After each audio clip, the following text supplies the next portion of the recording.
Chiranjeev, you can start. जय श्री कृष्ण गुरु जी। कोटि कोटि नमन आपके चरणों में। बहुत बहुत धन्यवाद। पहले तो सबसे पहले यहाँ पर बात यह है कि मेरा नाम वाई चिरंजीवनी है।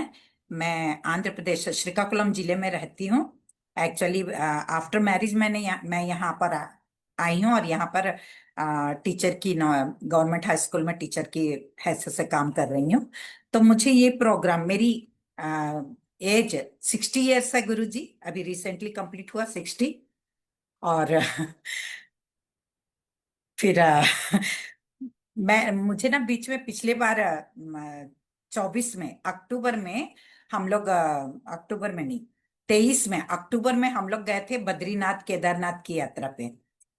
24 में, यस 24 में तो गए थे। तो वहां पर जाने के बाद क्या हुआ, उसके पहले तो मैं अपना यानी थोड़ा कंट्रोल में ही थी, यानी खाने पीने की सब कुछ अच्छे से कहती थी। लेकिन वहां जाने के बाद में क्या हुआ कि वहां पर ये पनीर बहुत ज्यादा मिलता है। और पनीर पनीर माने मेरी पसंदीदा चीज है। तो मैं बहुत खाने लगी और इतना खाई कि फिर वहां से वो जब लौटे तो यहाँ भी बस उसकी क्रेविंग बनी रही। और जैसे ही देखते तो बिना लिमिट के खाए जा रही हूँ, खाए जा रही हूँ। उससे क्या हुआ कि मेरा जो वेट बहुत ही कम था, पहले जब वहां गए थे तब मेरा 70 था। और जब वहां से फिर आने के बाद में क्या हुआ, बढ़ते बढ़ते बढ़ते बढ़ते नियरली 80 तक पहुंच गया मेरा वेट। और मैं सोचने लगी कि क्या करूं, ऐसा क्या करूं कि मेरी क्रेविंग बंद हो जाए और फिर वेट को फिर मैं कम करती जाऊं करके। तो वेट बढ़ते ही जा रहा था, बढ़ते ही जा रहा था। और साथ में ही यानी कि जो सांस थी वो फूल रही थी और सांस लेने में भी थोड़ी दिक्कत हो रही थी और चेहरा भी एकदम भद्दा सा बन गया था। आंखें एकदम मिल गई थी, यानी आंख देखो तो देखने से पता चलता था कि ये आंख है, नहीं तो बस वो बस शेप को देख के पता चल। आंख खुली हुई नहीं थी और अब देखिए मेरी आंखें बहुत अच्छे से खुल गई हैं। तो मैं बहुत परेशान थी कि कैसे करूं। तो एकदम सही मौके पर बाबा की कृपा से, भगवान की कृपा से मुझे टी राजेश्वरी जी ने मैं 4 बजे की क्लास लेती हूँ गीता, उनको एज ए ट्रेनर। तो गीता श्लोकों को पढ़ाने के लिए जब मैं गई थी तो वहां पर वो उसी ग्रुप में हैं। तो उन्होंने मुझे कॉल किया उसी दिन और कॉल करके बोला कि ऐसा ऐसा है दीदी, आप ज्वाइन होंगे क्या? तो मैं बोली बहुत सही मौके पर आपने मुझे कॉल किया और मैं जरूर ज्वाइन होंगी। और इस तरह से मैं फिर तुरंत ग्रुप ज्वाइन हो गई। उसी दिन फीडबैक चल रहा था तो दीदी ने कहा कि मैंने लिंक भेजा है, आप चाहो तो देख लीजिए। तो मैं तुरंत, उस दिन संडे था, घर में थी। तो 8 बजे मैं शुरू करी, 1:30 बजे तक लगातार बनी रही। सभी के फीडबैक सुनती गई सुनती गई। बहुत अच्छा लगा। उसके बाद फिर दीदी ने मुझे यूट्यूब लिंक भेजे जिसमें आपने हिंदू चैतन्य माने क्या है, यानी वेट माने क्या है, भार क्या है, ये सारी बातें जो थी। तो उसको मैं रात के समय स्कूल से आने के बाद में, जब मेरी क्लासेस 9 बजे कंप्लीट हो जाती हैं, उसके बाद मैंने सुनना शुरू किया। और सुनते सुनते नींद में कब चली जाती थी मुझे पता नहीं चला। तो इस तरह से मैं बहुत ही मोटिवेट हुई। उसके बाद फिर मैं एकदम ईगरली वेट करने लगी कि कब 5 तारीख आएगी, कब शुरू होगा, कब शुरू होगा। और अंत में 5 तारीख आ ही गई। और फिर आपने 9 बजे फिर शुरू किया इसे। तो उस इसमें आने के बाद में क्या हुआ कि मेरी जो थी, मेरे जो बहुत सारे लाभ हुए, सब चीज यानी कि हर प्रकार के लाभ हुए। तो मैं एक एक को बताना चाहूंगी जिसे मैंने लिख करके रखा है। कि सबसे पहले तो क्या हुआ कि मेरा यानी कि जो खाने पीने की जो क्रेविंग थी वो एकदम दूर हो गई। अब यानी एकदम पसंदीदा चीज को भी देखो तो मन नहीं करता है कि उसके खा लूं करके। ठीक है, वो कंट्रोल आ गया। उसके बाद में क्या हुआ कि ये जो चेहरा मेरा एकदम भद्दा सा हो गया था, यहाँ पूरे एकदम धब्बे धब्बे हो गए थे, अभी बहुत ही हल्के हो गए हैं। और चेहरे में वो हल्के हो गए दाग धब्बे। और चेहरा एकदम ग्लो करने लगा है। और एनर्जी ऐसी बनी रह रही है कि मुझे नींद की भी प्रॉब्लम थी। जब मैंने आपको फोन किया था तो आप ही ने बोला था कि आपको कम स्लीपिंग की प्रॉब्लम है करके। वो एकदम 100% सही है। और अब मैं क्या हो रहा है कि मैं 3 घंटे भी सोती हूँ तो वो इतनी एनर्जी बनी रहती है मुझ में कि मैं उसका वर्णन नहीं कर सकती है ना। ऐसा लगता है कि अंदर से कुछ ताकत आए जा रहा है एकदम।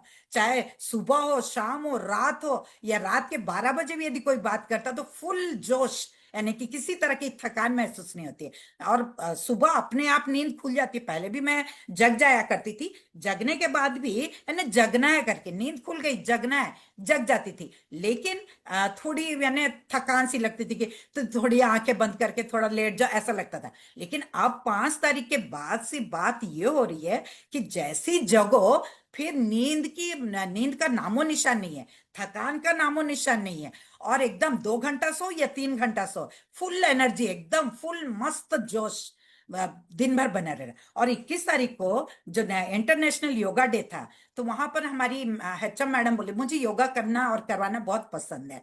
तो मैडम बोले कि आप योगा करवाइए। तो मैं 12 तारीख से सबकी क्लास लेती थी, शाम को 4 बजे, 4 से 4:30 बजे, या फिर 3:30 से 4 बजे तक 1 घंटे की क्लास रोज लिया करती थी। और इंटरनेशनल योगा डे के दिन मैं 5:30 बजे स्कूल पहुंच गई। 6 बजे से 8 बजे तक 400 बच्चों और 30 टीचर्स है हमारे स्कूल में, और नॉन टीचिंग 7 हैं। इन सभी से मैंने 8 बजे तक मैं करवा पाई। वो सब सारा क्रेडिट आप ही को जाता है गुरुजी। आप ही की बदौलत में मुझे भी इतनी एनर्जी आई कि मैं सब उन लोगों से करवाई।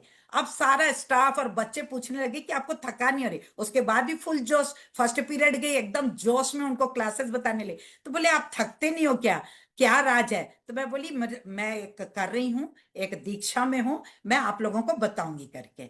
आराम से थोड़ा पेशेंस रखिए, मैं सब बताऊंगी। तो बोलते हैं सब लोग कि 60 में 20 लग रहे हो आप करके। हाँ, 20 वाले भी थक जाएंगे, लेकिन आप नहीं थकते हो। और वैसे ही हो रहा है गुरुजी। सुबह जैसे आपने बताया था कि 7:30 बजे पहुंच जाओ, मैं 7:30 बजे निकलती हूँ, 8 बजे पहुंच जाती हूँ। फटाक से फेशियल लॉगिन होने के बाद में बस अपने लिंक में ज्वाइन हो जाती हूँ और वेट करते रहती हूँ। वेट करके बैठी रहती हूँ, यानी हर तरह से, हर तरफ यानी सकारात्मक। और जब स्टूडेंट्स ऊपर पहुंचते हैं क्लास में, तो मैं उनको बोलती हूँ कि आप अपने बैग्स को रख दो और नीचे चले जाओ। सारे लोग मेरी बातें सुनने लगे हैं, और सबकी आंखों में ऐसा लगता है कि वो मुझसे एकदम इम्प्रेस्ड हैं। उनकी आंखों को देखो तो एकदम रोशनी सी लगती है, और कुछ भी बताओ तो बड़े गौर से सुनते हैं। और अभी हाल ही में क्या हुआ कि 8वीं कक्षा में 3 छात्राएं हैं, वो किसी की बातें नहीं सुनते हैं। जब मैंने उन लोगों को पॉजिटिवली बोला कि बेटा पढ़ना चाहिए, आप लोग बहुत अच्छे हो, इतने सुंदर दिखते हो, आपको बहुत अच्छे से पढ़ना चाहिए। और यहाँ पर यकीन मानिए गुरुजी कि वो लोग एकदम अब पढ़ने में इंटरेस्ट दिखा रहे हैं, और आके पूछते हैं कि हमको वर्क दे दीजिए, हम लिख लेंगे और आपको हैंड ओवर करेंगे। तो इस तरह से यानी कि हर तरह से पॉजिटिविटी बन गई है, और सकारात्मक की वृद्धि हुई है। और अब आती है वेट लॉस के। तो वेट मेरा मेरा अभी 74 पर आ गई हूँ। 80 से 80 पॉइंट ज्यादा ही था, 80 80.39 इस तरह से आता था। अभी मेरा 74-40 पर है। अभी वेट यानी कि नियरली 6 किलो कम हुई, 5.5-6 के बीच में। और यानी कि और जो मेरे पुराने कपड़े थे वो ये मैं पहन नहीं पाती थी। अब उसको मैं हर दिन सिलाई करती हूँ, हर दिन इंच उसको करती हूँ, फिर अगली बार पहने तो फिर ढीला लगता है। और एकदम बॉडी एकदम ऐसा लग रहा है जैसे किसी शिल्पी ने यानी उसको आकार दिया इस तरह से, यानी पूरा एकदम बॉडी इतनी मस्त आकार में आ गई है कि क्या बताऊं। और पेट जो बेलून के जैसे फूला रहता था, वो कितना भी अंदर खींचो तो नहीं जाता था अंदर, उसको दबाओ कुछ भी हो एकदम उभरा ही रहता था। अब क्या हुआ कि जैसे फुग्गे से, बेलून से हवा को निकाल दो, वैसे अंदर पेट एकदम पिचक गया। और देखो तो बोलती ये क्या, पेट मेरा कहाँ गायब हो गया, इतना अच्छा, यानी कि पेट पूरा गायब हो गया।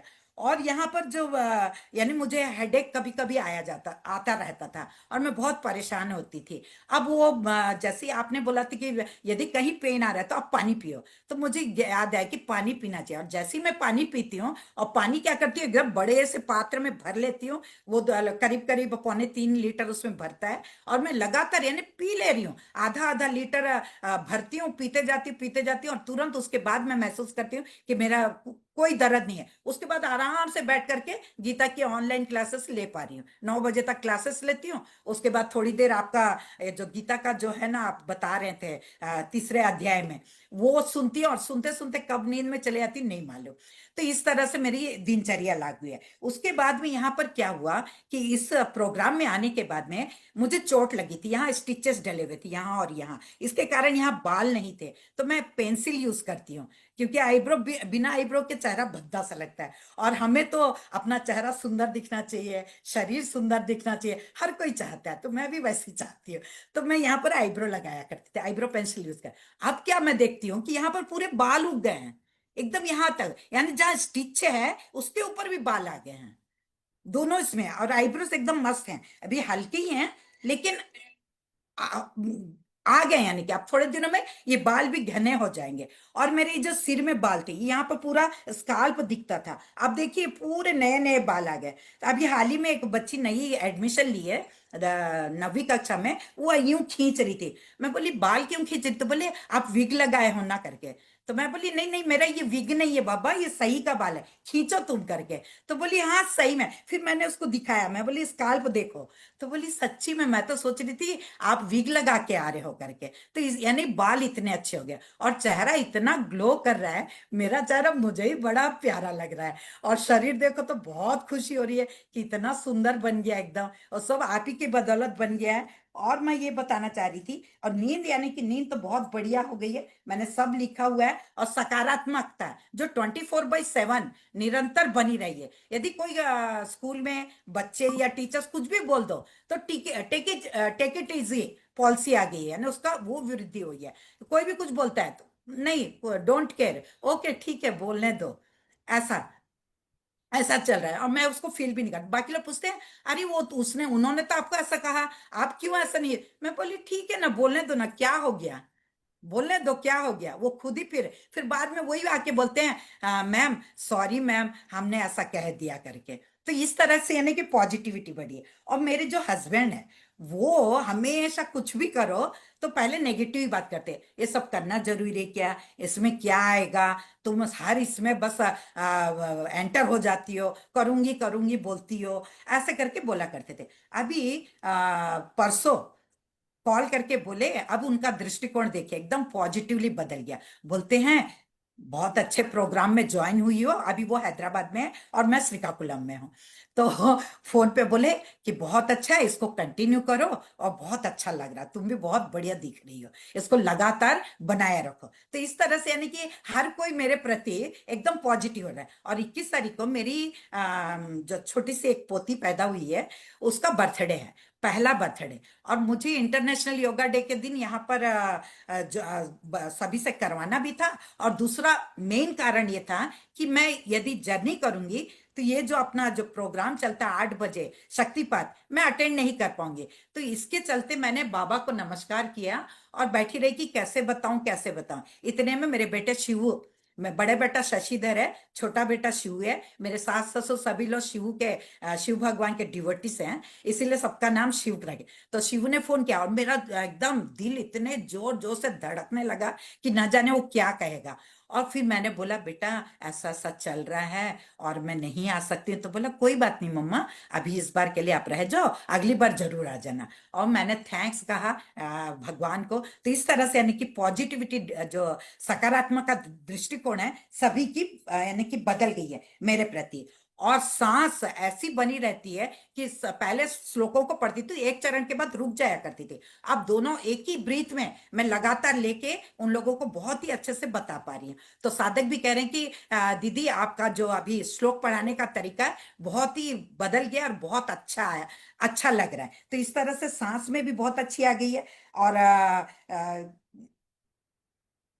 और हर हर कोई मेरे साथ यानी कि कोऑपरेट करने के लिए उत्सुक रहता है, सभी लोग सहयोग करने में लगे हुए हैं। यानी कहीं भी जाओ चारों तरफ यानी कि एकदम एक तरह अलग तरह का वेव्स आ रहा है कि सभी लोग मेरे साथ यानी कि बहुत ही सकारात्मक रूप से पेश आ रहे हैं। और बहुत ही उन लोगों की आंखों में देखो तो वो इम्प्रेस हो गए हैं और बहुत ही रेस्पेक्ट दे रहे हैं। इस तरह की धोरणी उन लोगों का जो ये है यानी कि नजर जो है उस तरह से बनी हुई है। तो हर कोई बहुत ही अच्छे तरीके से बात कर रहा है। इस तरह से ना हर जहां भी देखो यानी पॉजिटिविटी पॉजिटिव। और समय मेरे पास इतना ज्यादा हो गया, पहले मैं सोचती थी समय नहीं है, अब मुझे लगता है कि समय मेरे हाथ में, मेरी मुट्ठी में है। तो ये हमारे स्कूल में एक मैथ्स टीचर हैं श्रीनिवास जी, उन्होंने बोला आपको टाइम कैसे मिलता है। मैं बोली टाइम मेरी मुट्ठी में है और टाइम को मैं बांध करके मैं चल रही हूँ। तो इसीलिए मुझे समय मिल रहा है। तो ये सब यानी कि टाइम मैनेजमेंट, एनर्जी लेवल्स एकदम बहुत ज्यादा बढ़ गए हैं, टाइम मैनेजमेंट एकदम आसान हो गया। अरे कितना भी काम करो तो ऐसा लगता है कि टाइम बचा ही बचा है। तो हर तरीके से यानी कि पॉजिटिविटी बने, पॉजिटिव यानी सकारात्मकता दृष्टिकोण बनती जा रही है, बनती जा रही है। और बहुत ही अच्छा लग रहा है। आपके चरणों में कोटि कोटि नमन गुरुजी। आपने इतना अच्छा यानी कि इसको, ये प्रोग्राम को यानी इतना अच्छे से डिजाइन किया। और जब आप शक्तिपात देते हैं, जो शिव भगवान है और बाबा हैं और जो समर्थ गुरु जी हैं, वो ऐसा लगता है कि ऐसे आ जा रहे हैं यहाँ पर आकर के एकदम। और मेरे को एकदम कैसे ही घबराहट जैसी होती कि ये क्या, सब ऐसे आ जा रहे हैं, सब एक के बाद एक आ जा रहे हैं। और शिव भगवान वो एकदम एकदम गूज बम हो जा रहे हैं मुझे। वो नंदी हैं और देखिए मेरी कपी छूट रही है। और वो त्रिशूल लिए और डमरू ऐसा से बजा करके ये जटा पूरा ऐसे करके आए जा रहे हैं, और एकदम आ जा रहे हैं, आ जा रहे हैं ऐसे। और ये अनुभूति तो मैं ना एक्सप्रेस नहीं कर सकती, बस अनुभव अनुभव अनुभव कर पा रही है। और अब मुझे भी वो अभी ऐसा लग रहा है। और मेरा शरीर इतना लाइट हो गया है कि मैं उसको कैसे बताऊं, कि एकदम जोश भरा है। जो अभी मैं सिर्फ पानी पी हूं और कुछ भी नहीं पी, लेकिन भूख भी नहीं है, भूख का नामो निशान नहीं। लेकिन आपने बोला कि खाना भी है, पीना भी है, तो बस टाइम हो गया, पीना है करके पी रही हूँ। लेकिन क्रेविंग ही नहीं होती है, पीने की इच्छा ही नहीं हो रही है। बस थोड़ा सा मजा, छाछ पी लो, पेट भर गया। बस इस तरह से यानी कि चल रहा था। सब चीज बहुत अच्छा है। और मुझे कृपा करके L2 में भी स्थान दिलाइएगा, मैं उसे भी कंटिन्यू करना चाहती हूँ। और मैं तो एक्चुअली में 10 तारीख को हैदराबाद आने की बहुत इच्छा है, लेकिन 24 दिनों का प्रोग्राम है तो स्कूल में छुट्टी भी नहीं मिलेगी। तो यहाँ अपने कर्तव्य को भी निभाना है। और इसी वजह से मैं इस बार नहीं आ पाऊंगी, अगली बार जरूर आना चाहूंगी। और मैं चाहती हूँ कि बाबा ऐसा सुअवसर मुझे प्रदान करें कि अगली बार मैं ऑफलाइन में आपके अधीन में रह करके, आपके साथ रह करके इस प्रोग्राम को कंप्लीट करना चाहती हूँ। देखते हैं बाबा जी कब अनुग्रह प्राप्त प्रदान करते हैं। तो बहुत बहुत धन्यवाद। आपके चरणों में कोटि कोटि नमन। पहले तो टी राजेश्वरी जी का बहुत बहुत धन्यवाद, जिनकी बदौलत आप मुझे मिले। आप यानी मैं ये और एक बात कहना चाहूंगी कि भगवान के सामने हम लोग अपनी समस्याएं प्रस्तुत करते हैं कि बाबा मुझे इस तरह की समस्या, इस तरह की समस्या है। तो वो भगवान सबके पास तो स्वयं नहीं आ पाते ना, तो वो अपने स्वरूप को किसी ना किसी रूप में भेजते हैं। जैसे माँ सबके पास रहती है भगवान के स्वरूप में, वैसे ही आप गुरु जी भगवान के स्वरूप हैं। आप हम लोगों का इतना अच्छा सब कुछ मार्गदर्शन कर रहे हैं। और इसमें यानी कि मानसिक रूप से, भौतिक रूप से, आध्यात्मिक रूप से यानी इतनी उन्नति कर रहे हैं, हम लोगों की इतनी प्रगति हो रही है। आप लोग, आपके चरणों में कोटि कोटि नमन। कुछ भी दो तो हम आपका ऋण नहीं चुका सकते हैं। इम्पॉसिबल, आपका ऋण चुकाना इम्पॉसिबल है, इम्पॉसिबल। सो ये पूर्व जन्म का पुण्य फलम ही है जो आप हमें प्राप्त हुए, भगवान ने आपको भेजा। और और मैं क्या कहूँ, मेरे तो एकदम इमोशनली हो जा रही हूँ, रोना आ जा रहा है अंदर से। यानी एकदम ये शरीर में रोंगटे खड़े हो जा रहे हैं। सच्ची में बहुत बहुत बहुत धन्यवाद आपका, कोटि कोटि नमन।